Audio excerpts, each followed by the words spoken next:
welterweight contest between Bryan Barberena, who is a minus 250 favorite with a comeback of plus 200 for the Vanilla Gorilla, Jason Witt. Not the original Vanilla Gorilla, but a Vanilla Gorilla. Chase Sherman is also the Vanilla Gorilla. Nonetheless, AJ, I did want to just make note, we got a little bit of a new aesthetic to our, our little matchup preview right here where we got the flags on. So we got two Americans going down right here. You got to represent. You already know what it is.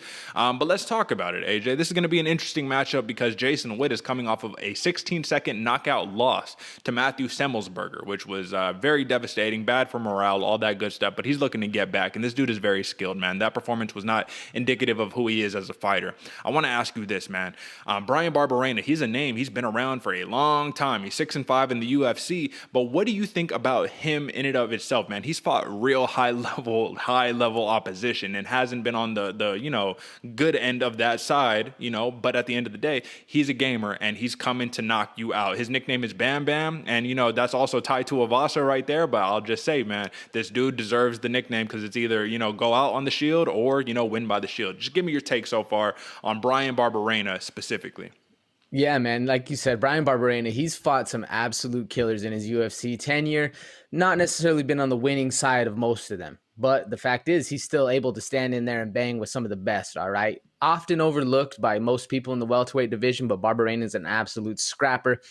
Showed great takedown defense in his last fight against Ivy and has some super slick striking with some very, very notable power in his punches. Very heavy hands, and watch out for that left down the pipe. Barberena is a scrapper, man. That's the thing about why I like Bryan Barberena going into this fight. This dude's in it for the hurt. He doesn't really care if he wins or loses. He's kind of that gatekeeper position that we've always talked about. But this dude's in it to hurt you. He's in it to sit on his punches, land some big shots, and get an early payday. I really, really like Bryan Barberena in this fight, especially because in Jason Witt's last fight, he was really just throwing unmasked low kicks and stuff like that. And if Jason Witt comes out throwing those again, it's going to be a crazy night, a crazy fight night for Bryan Barberena. What was your takeaway on him when he did some film study, Derek? Well, you know what? One of the things that I find really interesting about Barberena is he's this big bruiser who does a lot of his work with his hands, man. You're not going to see the majority of kicks or anything like that. You're going to see him cut off the cage very effectively and throw unorthodox strikes, which is one thing that I like, man. So this is something Jason Witt is going to have to take into account because Bryan Barberena, he'll throw elbows off the clinch, he'll get close into you, and then he'll throw standing hammer fists, which I love to see just because it's unorthodox. It's weird and it's chaotic, and you can catch your opponent slipping oftentimes. So punch, and then just, smack you like that. And one of the most dangerous positions for a wrestler like Jason Witt, who's going to try to, probably grapple against Bryan Barberena, tongue twister of a name. But one of the things that he has to be wary about, AJ, I personally think, is when you go in and you shoot for the double leg and you can't quite get it. And we always say, right, you either in or out. You can't get stuck in between. Barberena will throw crazy shots, elbows, the whole entire nine. And he's a welterweight who, in my opinion, man, let me ask you, this dude, like, if you just look at him, I'm like, that dude could be like a heavyweight, man. Like, he's a big boy. Like, how the hell? 170 pounds? Okay, interesting, But let's talk about Jason Witt for just a quick second, AJ. And I just want to go off really quickly because this is a man who's under the tutelage of James Krause over there at Glory MMA. And he had a very, very poor performance in his last fight. But I think that's going to make him very motivated, or it could do the other thing and it can make him a little too hesitant. Maybe not want to, pull the trigger on this one. You did mention, AJ, Jason Witt was throwing a lot of blind, lazy leg kicks, and he literally just got countered, one shot, done, when he's doing something like that. He's going to have to avoid that at all costs, but I'll tell you what Barberena needs to avoid, man. He needs to avoid Jason Witt picking him up, putting him over his shoulder, dropping him on his head, taking his back, and choking him out, because that is what Jason Witt does. Now, let me ask you this. We talked about how good of a boxer that Bryan Barberena is in terms of just his effectiveness. Do you think that he's going to be a little hesitant in terms of the volume because Jason Witt's going to be looking for the takedown? No, I don't think so, to be honest. I think that Bryan Barberena has very good takedown defense. And one of the aspects of what he does is he throws those, like you said, those weird combinations, but he's also very fast throwing like nice little uppercuts. So anytime they're shooting in on the other, you're going to see him shoot that uppercut, because either way, if he misses, he still has an underhook and he's still able to defend at least a little bit. Personally, I think Jason Witt, a little to what you said, I think he's going to come out a little gun shy, but wrestling heavy, super heavy, looking for takedowns.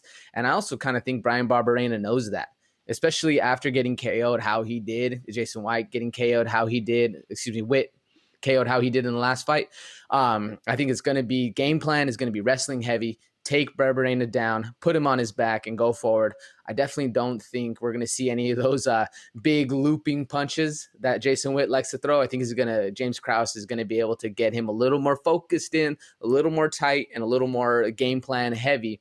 Whereas Barberena, I think his biggest thing going forward is going to be maintaining the strikes in the boxing range, but not getting taken down. He does have very good takedown defense, like I said before, but it's this one's kind of a coin toss for me as far as what goes forward. Because if James Krause and Jason Witt are able to game plan real heavy and stick to it, man, he's a killer. The Vanilla Gorilla is an absolute killer. Whereas Barberena, like you said before, he's kind of big. He looks really big for the division. I definitely could agree with you. This boy could be a heavyweight for sure, but that just leans to his power. He has serious, real deal power, and if he's able to connect like Semi the Jedi did against Jason Witt, it's going to be an early night. It's going to be a lot of fun seeing forward. What do you think?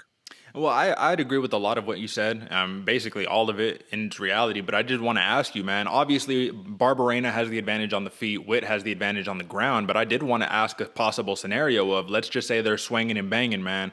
Jason Witt got hands too, man. Like, his stand-up is the weakest part of his game, in my opinion, just because he's so good in grappling. But the man got hands. He's got 3 knockouts on his record. Probably a lot of those are ground and pound finishes as opposed to just on the feet. But what would lend to Jason Witt having some success on the feet? Is there anything that you have seen where you're like, okay, maybe, because oftentimes you're right, he's throwing big looping shots, you know what I'm saying? It's not jab straights, all that good stuff. It's big shots, but he does have a tendency to be able to connect on the leg kicks if he just sharpens it up a little bit and doesn't throw them as lazy. What do you think? If he's able to mask the leg kicks, throw jab, jab, leg kick, and then come overhand with that big right, man, that's the one thing I was looking at for Jason Witt. This dude has serious real deal power. And the thing to do against a striker who's throwing them straight down the pipe is just get offline and throw one right over the top, right over his shoulder, connect on the chin.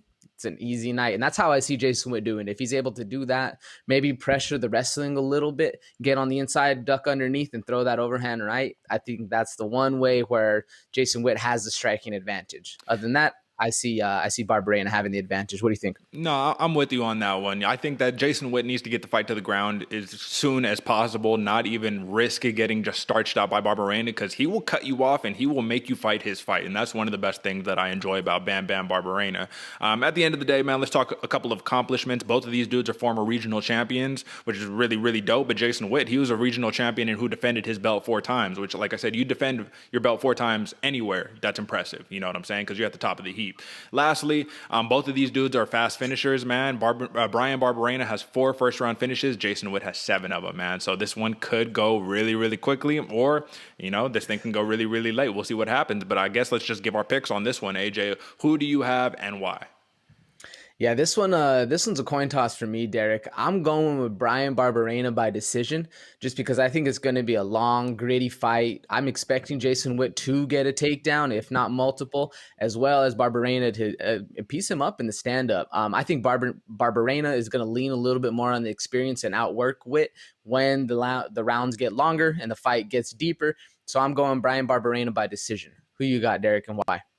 Okay, so I'm going to have to go Jason Witt on this one. I'm rocking with the Vanilla Gorilla simply because one of my biggest aspects, and it's an intangible, and I didn't bring it up, but it should always just be assumed, in my opinion, when we're talking about the fight nights that are happening at the Apex Center. This is a small cage, and you can only run for so long, and Jason Witt is going to be able to grab a leg or 2 of them and get you on your butt. Even if he can't pick you up over his shoulder and slam you, Anthony Ivy had a lot of success against Bryan Barberena, just kind of pushing him against the cage and dropping him down to his butt. Now, did he have him there? Did he keep him there for a long time? No. But we just saw last weekend, AJ, the optics of the judges. If you on top and you're in the top position, regardless, even though they don't know shit about BJJ clearly or any of its grappling, if you're on top and you have that good optic, perception, at the end of the day, the judges might give it in your favor. So I'm going for Jason Witt because, as a grappler, there's just too many opportunities in the fight where you can just, grab him, put him on the ground, and try to assert your dominance there. So Jason Witt, decision win for me. I don't think he'll be able to submit Bryan Barberena, who's only been submitted once